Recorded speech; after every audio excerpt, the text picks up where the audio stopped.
It's now my pleasure to introduce our next speaker, Reza Rostami. So Reza is a research associate at the University of New South Wales in Sydney and a mental health professional with qualifications from his home country Iran and now Australia, who coordinated a major research project investigating the physical activity and mental health impacts of Australia's migration policies on Iranian and Afghan asylum seekers who arrived in Australia by boat. So the title of Reza's presentation today is Visa Status, Physical Activity and Mental Health Refugees in Sydney, Australia. Reza, welcome.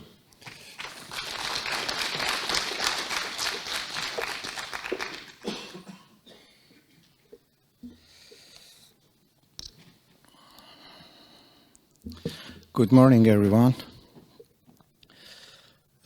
Firstly, I have to say thank you to the Equally Well team and all members of the Equally Well that gave me this chance and opportunity to share my experience and my research to all community. I wish I can open the new view to community from refugee communities and the Australian community. Thanks Russell, special, and thanks Lee and all members of community management in Equally Well. I'm Reza Rostami. Today, I would like to talk to you about my journey. To me, the concept of humanitarian symbolizes the dynamic and ever-evolving nature of life. I believe it opens my position on this universe that has been altered and influenced by many unforeseeable factors. I learned that the main steers in the world is yourself. I was born in Iran and lived in Tehran city, far from Sydney and limited democracy. I learned a few valuable lessons early in my life, one of which has stuck to my mind and continued to rise and allow me to pursue my passion. Because of this escape in Iran for my problems, I took a flight to Indonesia and continue to travel with leaky boat, where I was crammed among 45 people heading to Christmas Island, Lucky Land, Australia, where I was reduced to number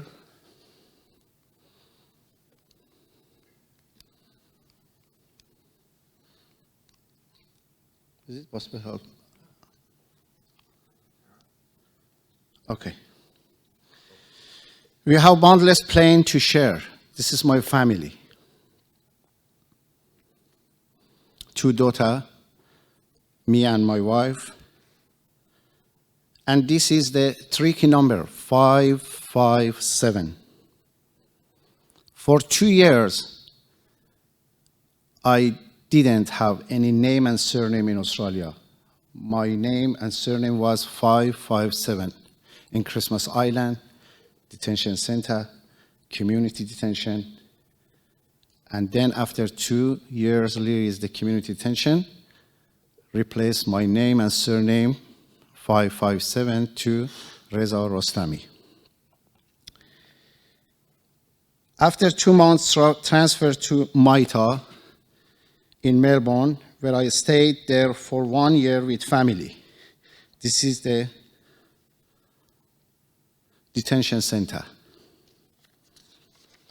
And that's how we spent our time before being released to the community. I spent 1 more year in community detention without access to any education, job, and services.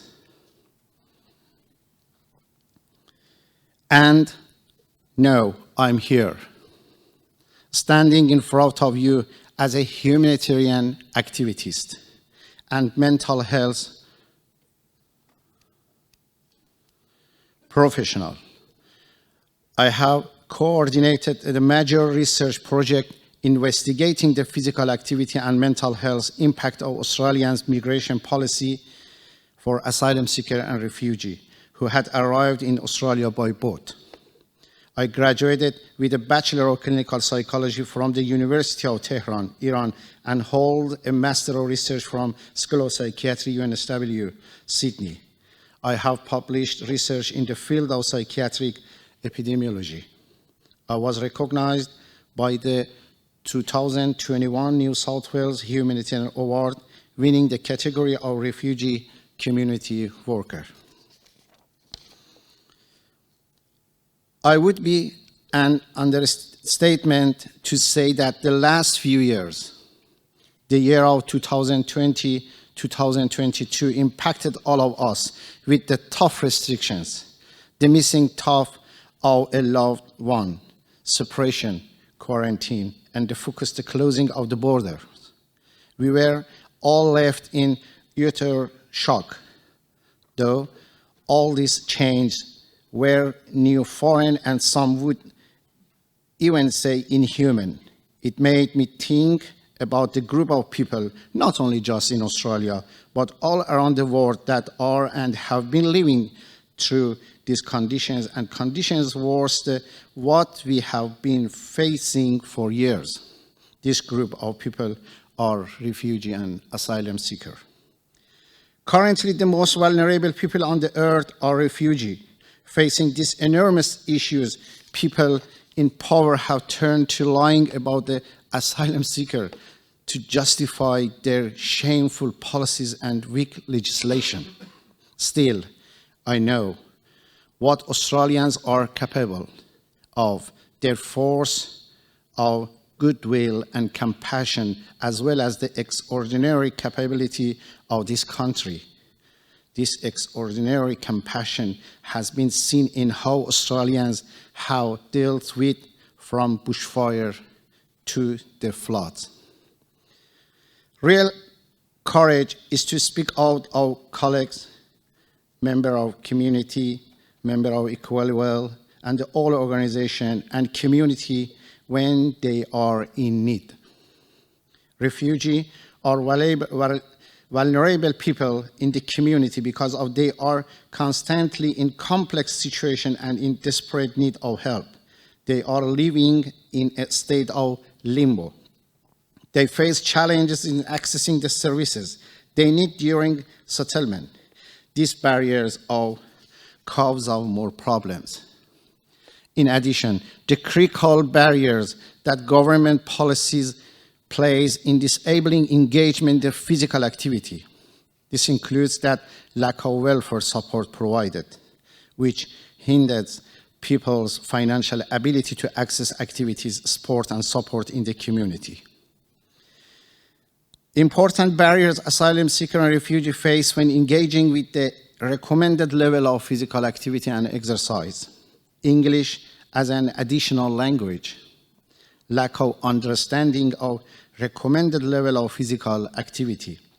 For example, in my research, when clearly explained them for meaning of physical activity, participants understood the meaning of the term physical activity. Generally, participants suggested this related to doing exercise, but less intensely, in some cases just walking.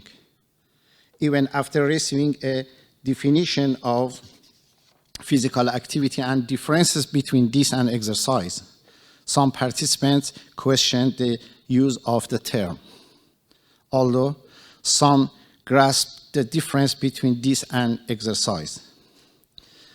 Stress and being asylum seeker as a negative labeling, varying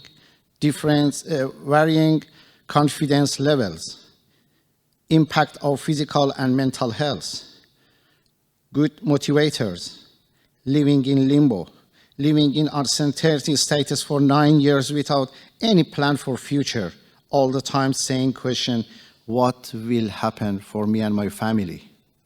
Living in poverty, when don't permission for work and improve lifestyle.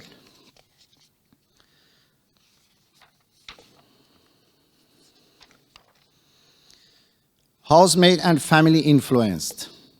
Culture and social factors back home. For example, Afghani people has a hijab, and hijab perhaps in the limited factor for going to gym and the public exercise. In this stage,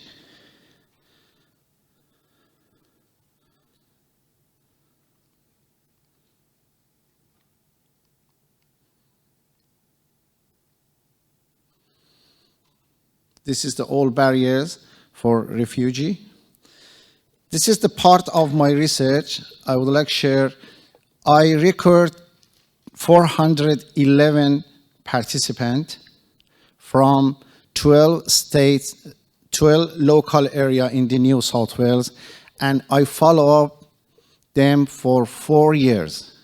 Every 6 months, 411 male and female Iranian and Afghani in Sydney, New South Wales.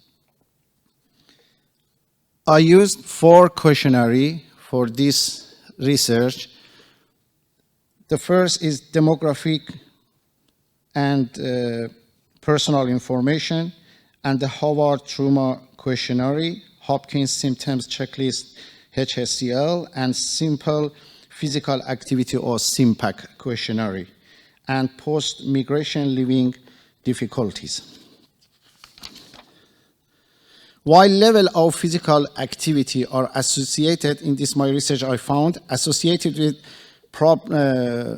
problem mental health outcomes, modest increase in physical activity are associated with reduce in PTSD, post-traumatic stress disorder, anxiety and depression symptoms, as well as having a protective effect against future depressive episodes. Australia and the world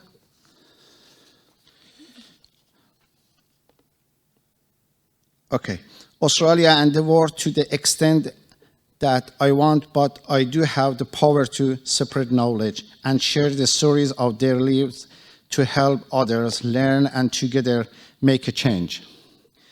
I do power to manage and encourage them for do physical activity, for getting health and well-being.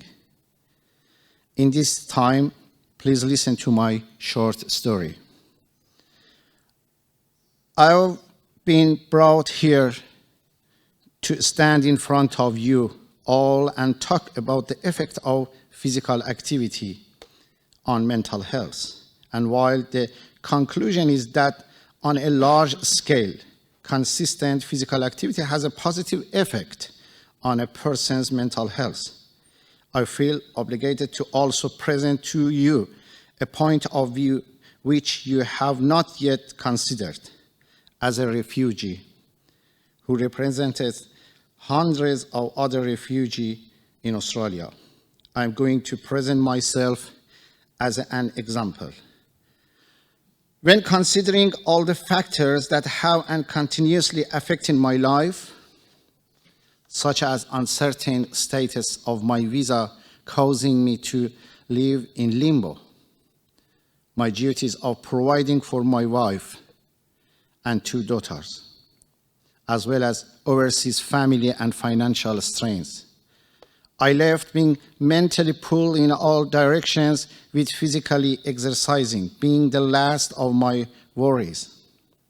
However, despite all the qualification gathered throughout the past 8 years and the experience gathered through the past 25 years, I'm currently and have been for the 4 months without any job and a source of income.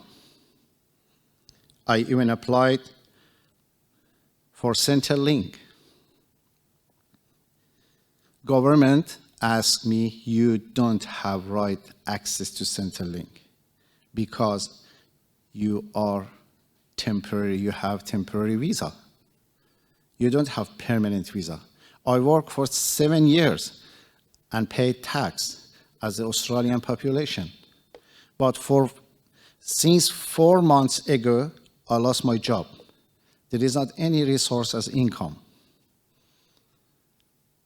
Same like me, 25,000 people have same status, same my financial or lifestyle. However, unfortunately, the government rejected my request. They told me, you have not the right to access to support because you have temporary visa. This, like many other refugees, has left every part of my being constantly thinking and worrying about how I am going to support my family and myself. Additionally, we are constantly left in a cycle of worrying about the income, financial strain, leaving us frustrated, depression, leading to no physical activity, exercise, sport, which lead to further frustration and a sense of depression and constant and anxiety. At the end, I'm confirming that there are important challenges ahead. But we must together rise to them in a collaborative spirit and fully in line with the principles and approaches which we have set out about for equal goals. I believe that united together we are able to spread awareness and knowledge, helping those in difficult times get through. I feel grateful that I have the opportunity to help enhance the mental well-being of people through encouraging exercise and physical activity. For this goal, I saying officially in this conference and symposium, I will create a refugees physical activity and mental health campaign for all refugees from today, and will continue to encourage them, acknowledge them, and push them to exercise and sport and physical activity. Perhaps 1% affected, the positive affected to them to control mental health problem or lifestyle for better. And I'm honored that I get to talk in front of you all today. Thank you so much.